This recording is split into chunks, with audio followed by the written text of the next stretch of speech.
নমস্কার, ঘরোয়া বাঙালি রান্নায় আপনাদের সকলকে জানাই স্বাগত। আজকে আমি আপনাদের সকলের সামনে আলু বোখরা চাটনি নিয়ে উপস্থিত হয়েছি।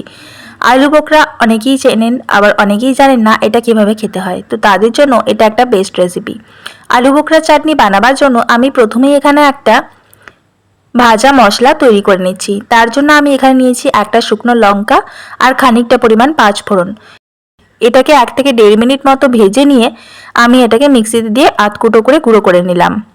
মিহি করে গুঁড়ো এটা করার দরকার নেই, তাহলে কিন্তু এতটা ভালো স্বাদ আসবে না। তারপর একটা কড়াইয়ের মধ্যে সমস্ত আলু বোখরাগুলোকে একে একে দিয়ে দিলাম। 5 মিনিটের মতো ঢাকা দিয়ে দিলাম। 5 মিনিট পর ঢাকা খুলে ফিরে এলাম। তারপর এর মধ্যে দিয়ে দেব পরিমাণ মতো লবণ।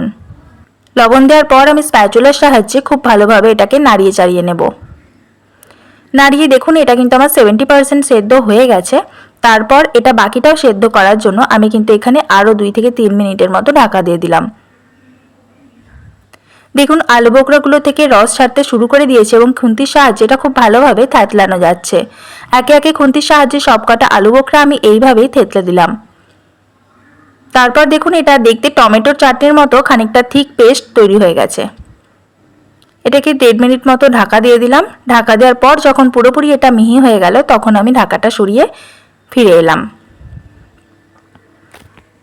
এখন দেখুন এটা একটা থলথলে জেলির মতো অংশ পাওয়া গেল। এটাকে আমি একটা সাইডে একটা পাত্রের মধ্যে তুলে রেখে দিলাম। তারপর ওই কড়াইতেই দিয়ে দিলাম খানিকটা পরিমাণ তেল। আমি এখানে সাদা তেল ইউজ করছি, আপনারা চাইলে সরষের তেলেও রান্নাটা করতে পারেন। তারপর দিয়ে দিলাম একটা বড় শুকনো লঙ্কা, একটা গোটা তেজপাতা আর খানিকটা পরিমাণ পাঁচফোড়ন।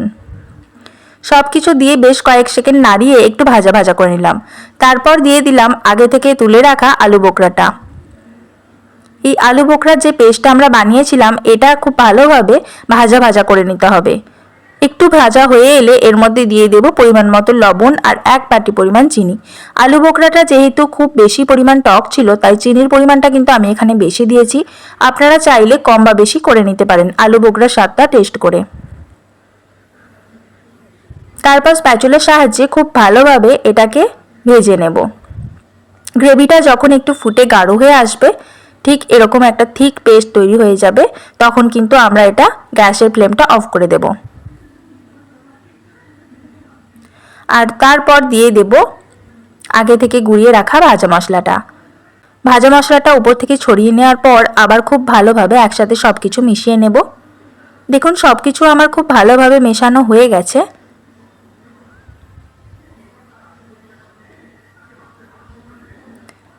আর এটার কালারটাও কত সুন্দর এসছে। এরপর কিন্তু এটাকে আমি একটা অন্য পাত্রে ঢেলে নেব।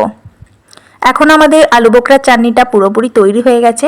এটা আপনারা রুটি, লুচি, পরোটার সাথে খেতে পারেন, কিংবা গরম ভাতের শেষ পাতে অতিথি আপ্যায়নও এর জুড়িমেলা ভার। প্রত্যেকবারের মতো এটাই বলবো, ভিডিওটা ভালো লাগলে লাইক, কমেন্ট, শেয়ার আর সাবস্ক্রাইব করে যেতে অবশ্যই ভুলবেন না।